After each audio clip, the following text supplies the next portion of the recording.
Hello and g'day. This is XRP CryptoMom with you again. This very happy 20th July. It's around 6 p.m. Down under. Now, why am I posting ducks in a row? You know why? Because this is what Ripple is achieving right now. There is so much for us to catch up on today. I've got a whole list of about 10 items.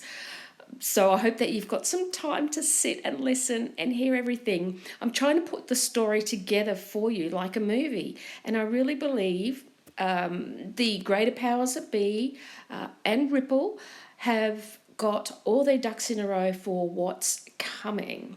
So what is coming? So much. So what we do know is the Hinman disposition. That's coming on July the 27th, right? Now, that was scheduled for the 15th, but didn't happen. It got pushed out further. And then after that, we've discovered that Hinman is now linked to Ethereum and is a compromised member of the SEC. And one of the head developers of Ethereum actually went ahead and resigned and said he's quitting crypto the day after. Hinman in 2018 was recorded doing a speech talking about Ethereum being a currency, not a security. Interesting stuff. The plot keeps thickening. Now, I'm not sure whether you're aware of this, but the McAfee Deadman switch here that you're seeing, it's got 2 days to go, 3 days to go. So we're looking at that switch flipping on July 23. Now, this is curious. We're not hearing much about it. Obviously, there's not much to hear. But we need to watch this because he reckons that he's loaded up 31 terabytes if he doesn't sign into this Deadman switch. And it's funny, he says, you know how they say watch the water? It says as waters recede, riverbeds revealed. And when you hit on that whacked, which he had tattooed on his arm, you come up with his crypto wallet there. So there's stuff going on. I don't know how to explain it or what's happening with it, but there it is. There's some activity there.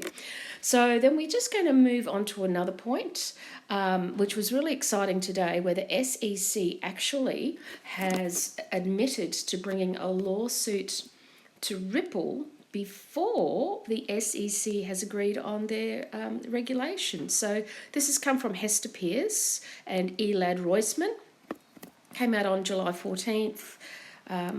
So I think, there's relevant points to this document, which I'm not going to cover in depth, but I guess I want to go down sort of towards the bottom here, where they say there is a decided lack of clarity for market participants around the application of the securities laws to digital assets and their trading, as is evidenced by the requests each of us receives for clarity and the consistent outreach to the Commission staff for no action or other relief. So they talk about the Howey test, but that is not crystal clear. So they're saying it's only helpful and it's not really covering it off. So then they talk about market participants having difficulty getting a lawyer to sign off something that is not a securities offering or does not implicate the securities law. So they can't get a clear answer there because the lawyers aren't sure because there aren't any regulations.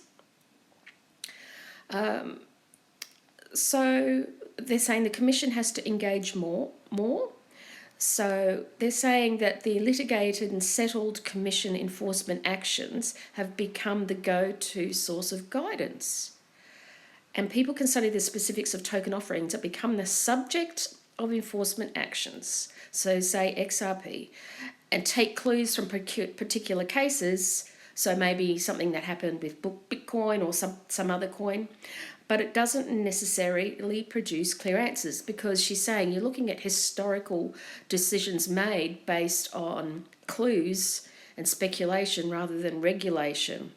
So providing guidance piecemeal through enforcement actions is not the best way to move forward. It's just saying by suing people for not knowing how to move forward when you don't know yourself as the person laying out the lawsuit, then that's actually not the best way to go forward. So say if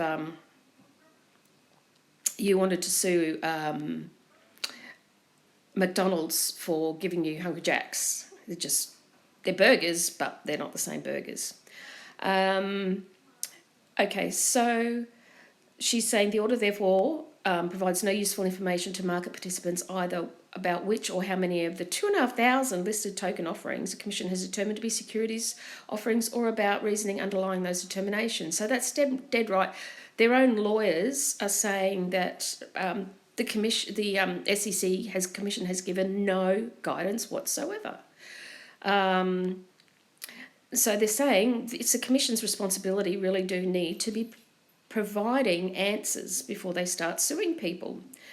So she goes on to say whether we decide that all or a subset of token offerings as securities offerings, providing clear regulatory guideposts and then bringing enforcement actions against people who ignore them is a better approach than the clue buy enforcement approach that we have embraced to date and that today's settlement embodies.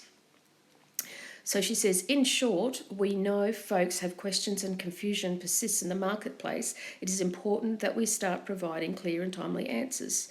Have a look at this. I'm going to just zoom in here. So, third sentence from the bottom, and that today's settlement embodies. So she and him are saying they're having a settlement. There's a settlement being happening, right? A settlement. Woohoo! Well, she does actually, Hester and the other guy, she's the lead brains behind all this, talk about this token safe harbour proposal. I did read it, and this was back in April. Nearly 6 months ago. So she updated the version that she put on GitHub. So the first was to enhance token purchaser protections. The safe harbour proposal requires semi-annual updates to the plan of development.